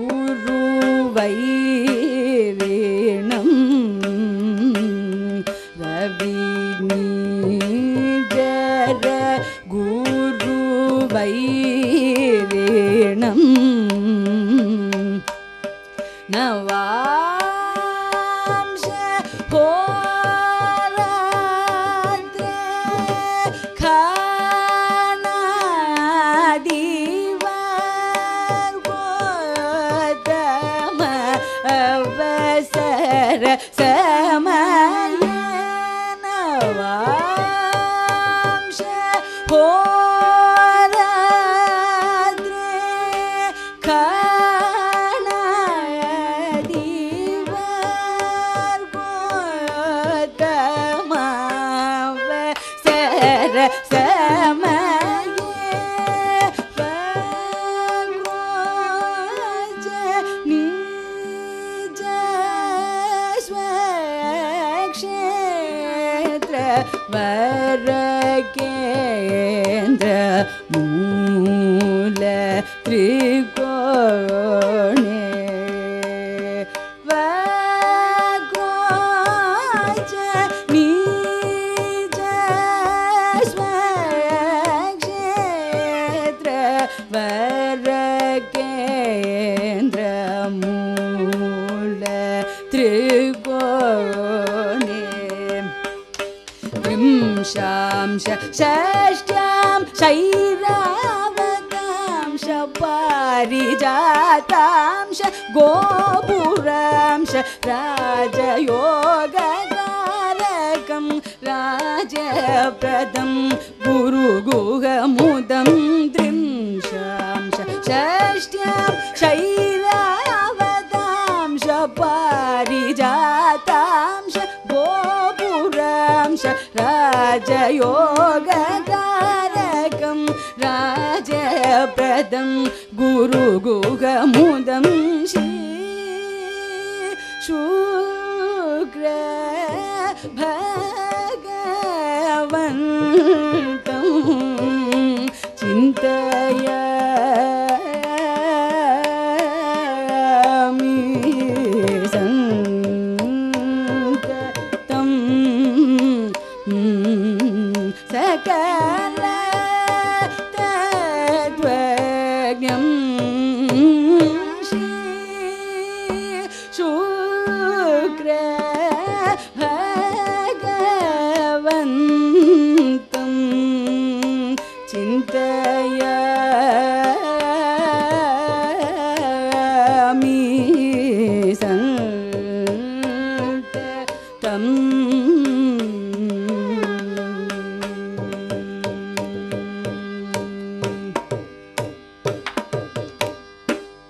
Now we go to the Shanisthalam. This is a place called Poichalur. If you come from the Pallavaram railway station road to Porur, you will find this temple. This is also like Kolapakam, the Surya Sthalam. This is also called Agastishwarar. The goddess is called Anandavalli. Just like that temple, this is for Shani. Shanaischara, Saturn.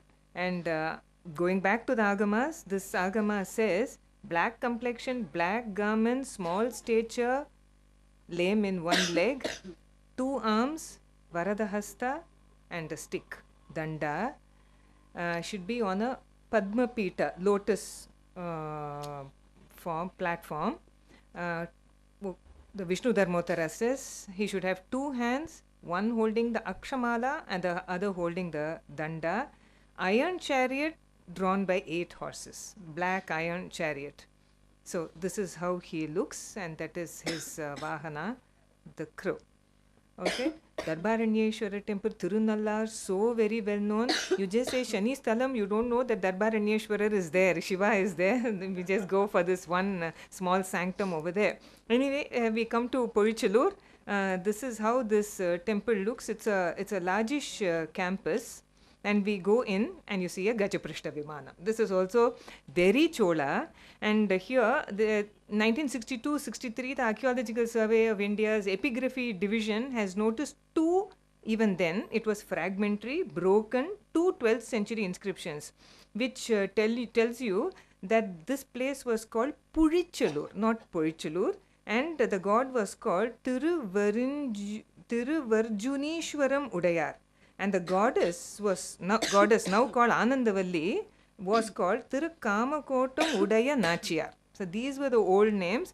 Those inscriptions are not there now. I searched high and low for half an hour. I couldn't find any of those. So anyway, this is the Gajaprishta Vimanam, now painted, but still very Chola, possibly 12th century when it was built. Those inscriptions were also inscribed, and you see Brahma on one side, you see very many features. This shrine is very well known as a Bhairava Kshetram also. Bhairava is a famous god over here. We'll go through this temple. Very active worship. All the different festivals are here. And you go in. Again, do you see Ganga and Yamuna? They are there, right over here, right at the base. And we are going into this temple to worship Shiva. I've never seen so many dogs in one given temple, you know. They say that they don't go anywhere and they howl when the puja for Bhairava is being done. And anyway, it's a little difficult walking because the campus is full of dogs. And these are the Deva Koshtas around the main sanctum, the Gajaprishta Vimanam. We are going around like this. You have Ganesha over here, very Chola. Dakshinamurti Sannadhi, it's been modernized. And then at the back, you have Vishnu instead of Lingodbhava. I already told you about it. And then you have Brahma on this side. This is Brahma over here. And finally, you have the Durga Sannadhi also. At the bottom, you have the Durga Sanctum. But you don't have the different Vahanas like you had in that Someshwara Swami temple in Somangalam, which was a Chandrasthalam. There's a lovely Goshala over here.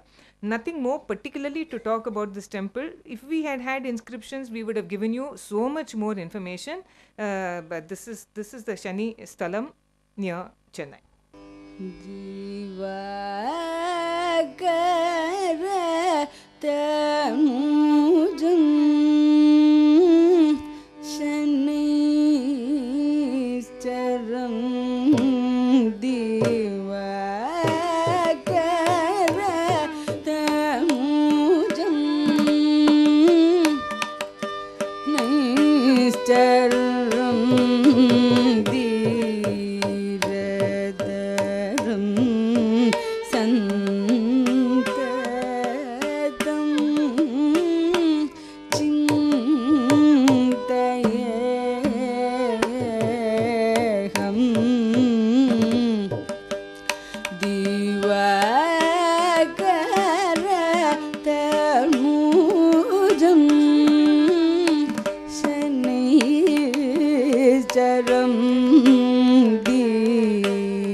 Navagraha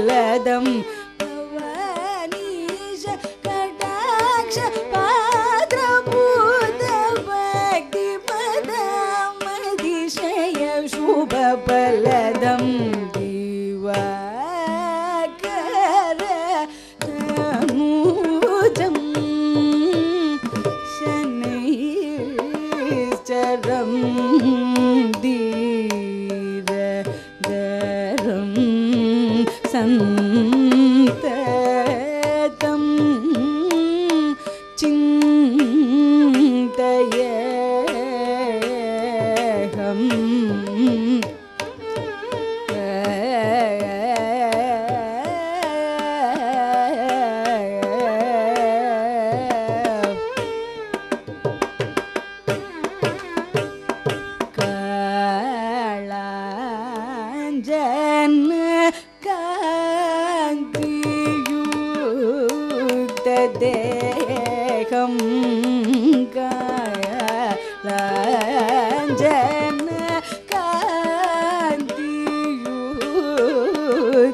தேகம் கால சகோதரம் காக்கவாகம் நீலம் சுக புஷ்பமாலாவிதம்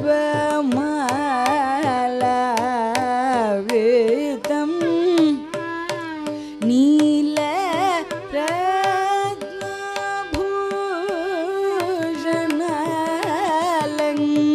ரத்னபூஷணாலங்கிருதம் நீல ரத்னபூஷணாலங்கிருதம் மாலினி விமுத குரு குஹமுதிதம் மாலினி விமுத குரு குஹமுதிதம் மகர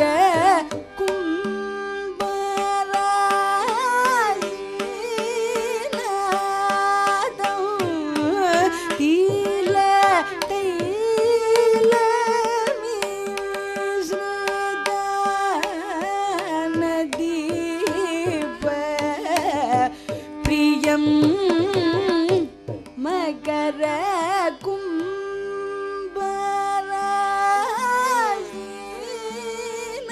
கும்பராசிநாதம் தீல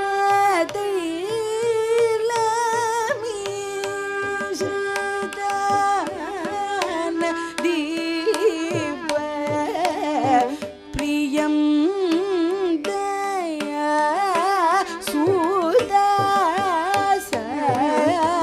சுதாசகரம் நிர்பயம் தயா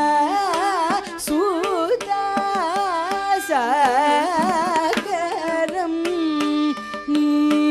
நிர்பயம் காலதண்ட பரிபீடித ஜானும் காமிதார்த்த பலத காமதேனும் காலச்சக்ரவேத சித்தமானும் கல்பித ஜய தேவி சூனு காலதண்ட பரிபீடித ஜானும் காமிதார்த்த பலத Kamadhenu காலச்சக்ரவேத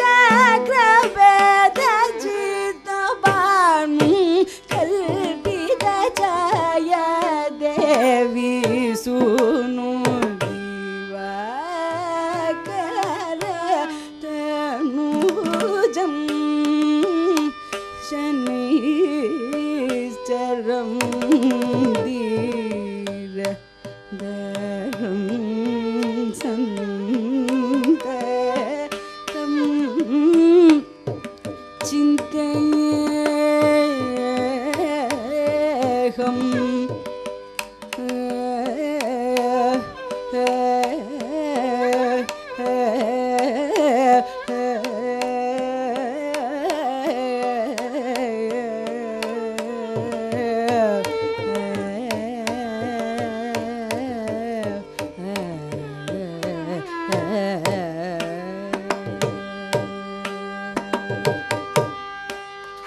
Just two more small temples dedicated to Rahu and to Ketu. We started on Sunday, we've come to Saturday, now two more.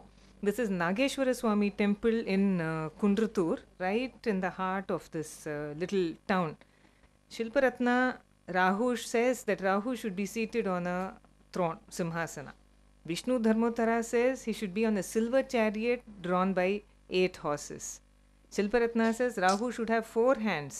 This is what? Varadahasta, Khadga, that is Keta and Shula, the sword, the shield and the spear. Vishnu Dharmotara, on the other hand, says Rahu should have only 2 hands, one carrying a book and a blanket, and the other carrying nothing at all. These are traditions we have. Now this is how Rahu looks according to Sri S. Rajam's painting. Tirunageshwaram, very famous next to Kumbakonam. This is the Rahu Sthalam. Here this is in Kunnatur. This also is called Tirunageshwaram. Same name, Naganathaswamy temple. This is because this shrine here in Kunnatur was built by Shekirar in the 12th century. This was his birthplace. He was born in Kunnatur, but he was a minister in the 12th century of the Chola kings. And he is the one who has chronicled the life history of all the 63 Nayanmars in the Periya Purana. This book has had such an impact on the culture and tradition of Tamil Nadu. And when he came back to his native village, he missed going to Tirunageshwaram so much, to that Rahu Sthalam, that he built a temple over here. And this is the temple that is called the Rahu Sthalam near Chennai. This is Nageshwara Swami temple. These are many of the sculptures on the Gopuram, built later perhaps, or remodeled later perhaps. And we quickly go into this temple. There is this huge tank. It's called the Surya Pushkarani, in fact, today. And again, do you see Dakshinamurti without the aerial roots on the canopy above his head? So, very intricately carved Gopuram. Whenever it is that it may have been built or remodeled, this is an aerial view. But because that many people coming to worship Rahu, all this tin and asbestos and all that happens on a very 800-year-old Chola temple. All this is part and parcel, and we go through it very, very fast. And there is one particular sculpture that is seen of the king himself fanning Shekirar. So there you go. There it is. That is our tradition over there. Nothing much to show. There are some inscriptions. There it is. So the great scholar that he was. And can you look at the manuscript of the Periya Puranam in his hands, and the king himself fanning him over here. You have inscriptions of Kulothunga Chola III, 12th century, and many of his successors also. Rajadiraja's inscriptions are here as well. This is the grand outer prakaram, kept spick and span. This is the main Vimanam, under which is the Shivalingam. Nicely maintained temple, I should say, and possibly among the 9 temples that I am showing you, this is the biggest. Many additions, alterations have been made to the original shrine, and the Nandi is sitting there right above. Oh, this is the Amman sanctum over here. A very ancient Pulliyar sitting there. Please see what we have done to that. This also is part of our culture today. I would like you to look at this wooden door that is here. It's got a Shivalinga on it and some carvings. And then you have Rahu and Ketu also carved on it. Very clearly, this I've never seen this anywhere else. This is the ancient Shiva Sthalam for Rahu, built by Shekirar. Incidentally, there is a temple for this great minister, the scholar who compiled this book called the Periya Puranam, very close to this temple. And even here, in this very temple, an Utsavam for Shekirar is also there. The Dwajastambam and all the lovely carvings that are there on the base of the Kavacham of the Dwajastambam that you see over here. Very, very much actively in worship. And the Sthalavraksham, a new sapling has been planted in place of the old one. This is the Champaka, the Shanbagam in Tamil, with all its very many medicinal uses. And the Champaka tree, which is sacred not only to Shiva, but venerated by the Buddhists and the Jains as well.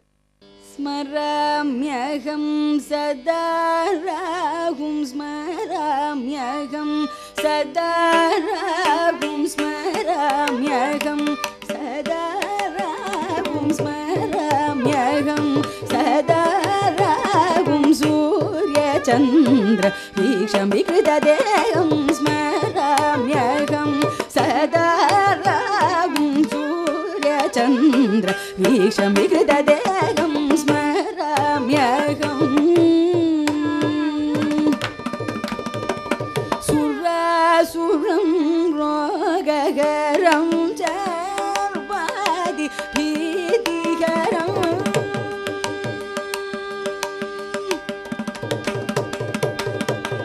Surasuram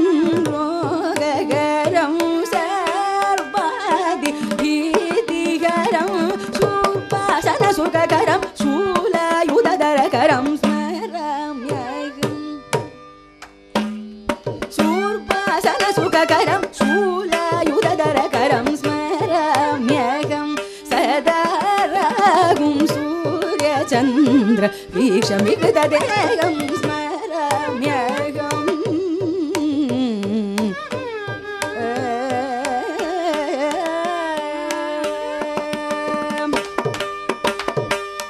Karalavadanam Katinam Kayanarna Karunadrapagam Karalavadanam Katinam Kayanarna Karunadrapagam Chaturbhujam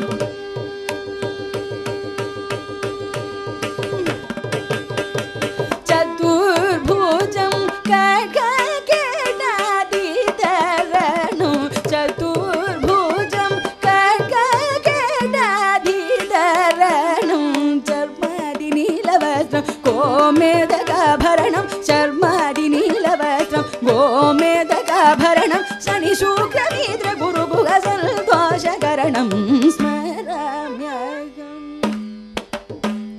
Charmadi Nilavastram Gomedakabharanam Shani Shukra Midra Guru Gugasal Doshakaranam Smaramyagam Charmadi Nilavastram Gomedakabharanam Shani Shukra Midra Guru Gugasal Doshakaranam Smaramyagam Sadaravum Surya Chandra Vikshamigridadegam Smaramyagam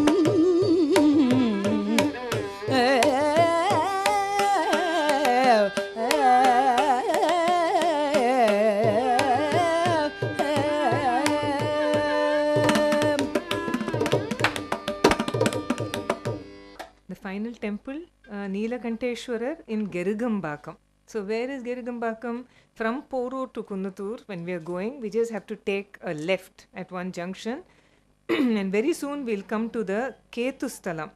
As the name suggests, he is called Neelakanteshwara because, you know, Shiva's throat turned blue when he swallowed the hala poison, such a deadly poison, and it has a lot to do with the tradition of this temple also.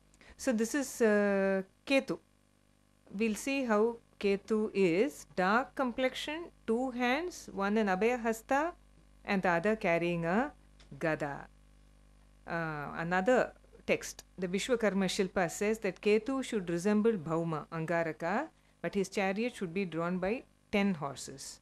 So these are various interpretations. This is how Ketu looks. One hand Abhaya Hasta, one hand Gada, very clearly seen. Now this is Keeraperumballam near Kumbakonam, a small village where there is a small temple for Naganatha Swami, and this is the Ketu Sthalam over there. Now we are coming to Gerugambakam, and this is the Neelakanteshwara temple. The goddess is called Adi Kamakshi. But first let me tell you about Adi Kamakshi. I've never seen such a big Gambal image. She's very big and she is Trinetra Dharini. She has Trinetra there. And this is the smallest of the Navagraha temples. There's almost nothing at all. The Archakar in fact told me that this is much better than how it used to be. So this is the entrance and we go in and there are very many features over here. This is the main entrance to the temple and these are the pillars that are there on inside, just in front of the main sanctum, and on one pillar this is Ketu that you find over here. That's a snake there above his head. You can see that he is an Anjali Hasta. This is how is Ketu. And opposite pillar you have the Shivalinga that is here in this temple. This is Neelakanteshwara and he is praying to this Shivalinga. Now about the Shivalinga, I can't give you a picture of the deity that is in worship, but the priest there told me that the Lingapita or the Avudayar is completely and totally in the form of a snake, because this is the Ketu Sthalam. There is also something very interesting. I mentioned to you in the earlier temples that the Devakoshta or the niches around the main sanctum will generally have Ganesha, Dakshinamurti, Vishnu or Lingodbhava, then you have Brahma, and then you have Durga. All Shiva temples have this. This temple does not have it, because the Hala Visham that was swallowed by Shiva was so powerful that none of their deities could be in their respective positions. And you also have generally Chandikeshwara, that god that stands in a small sanctum by the side of the main Shiva Sannidhi. He is also not there. In fact, he has gone very near the Ambal sanctum, and as you enter the Adi Kamakshi sanctum, on one side you have Chandikeshwara, another side you have Kala Bhairava, very powerful deities, but they are not there next to the Shiva sanctum because of the deadly poison, and therefore they have moved to their respective positions. This is very, very interesting to hear. So much modernization. Can you see? This is the wall of the main sanctum, and you don't have the Devakoshtas. Much modernization is happening. What I really, really liked about the temple, though it is not in a good condition, this is the temple tank. Very sad. Right behind the temple, completely gone to seed, and if I may say so, with so many encroachments of small huts, it is 1.5 acres, they say. One of the biggest temple tanks that I have shown you till now. And once again, I have no doubt that the entire complex of the temple may have been around the tank. Possibly may have. And they are trying to raise saplings over here. You won't believe it if I say, but this is a Rudraksha tree that this priest is very heroically trying to grow over here. And the Nandavanam, very many different types of Vilvam, other plants for puja. And this again is a very special Vilvam that is here. It can, like the Mahavilvam, 5 or 7 or 9 it can have over here. And this Latanathan of Niral has given me. It is usually trifoliate, but it can have 5 or 7 or 9 leaflets in every stem. Found from the Jhelum river in the north, even towards Burma, also found in South India, and interestingly belongs to the same order of trees as Karuvepalai and Narthanga. Okay, so these are all the trees that our ancients were trying to protect and support. So this is the Ketu Sthalam that we have in the Nilakanteshwara temple. No separate shrine for Ketu. Shivalingam itself is the Ketu Sthalam with the snake as the Avadiyar or the Lingapita. Mahasuram Ketumaham Mahasuram Ketumaham Bhajami Jaya Gravaram Mahasuram Ketumaham Bhajami Jaya Gravaram Mahasuram Ketumaham Bhajami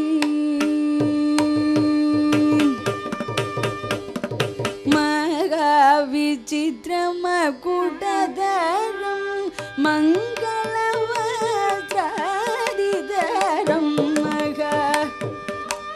Makuttadaram Mangalavajradidaram Narapitha Sthitam Sukham Navagrahayudam Satam Mahasuram Narapitha Sthitam Sukham Navagrahayudam Sakam Mahasuram Ketumaham Bhajami Jaya Gravaram Mahasuram Ketumaham Bhajami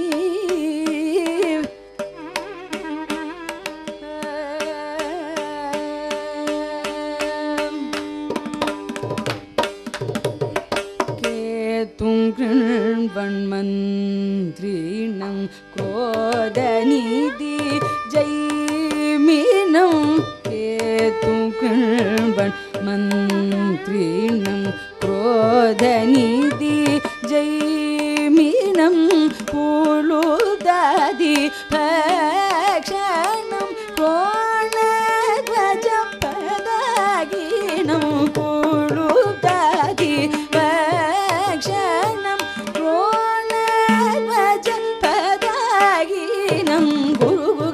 Marabanam Punadoshadidabaranam Urugachamarabaranam Punadoshadidabaranam Gaganadikaryakaranam Ragabasavya Sancharinam Magasuram Urugachamarabaranam Punadoshadidabaranam Gaganadikaryakaranam Ragabasavya Sancharinam Magasuram Ketumaham Bhajami Jaya Gravaram Mahasuram Ketumaham हेतुमगं भजामि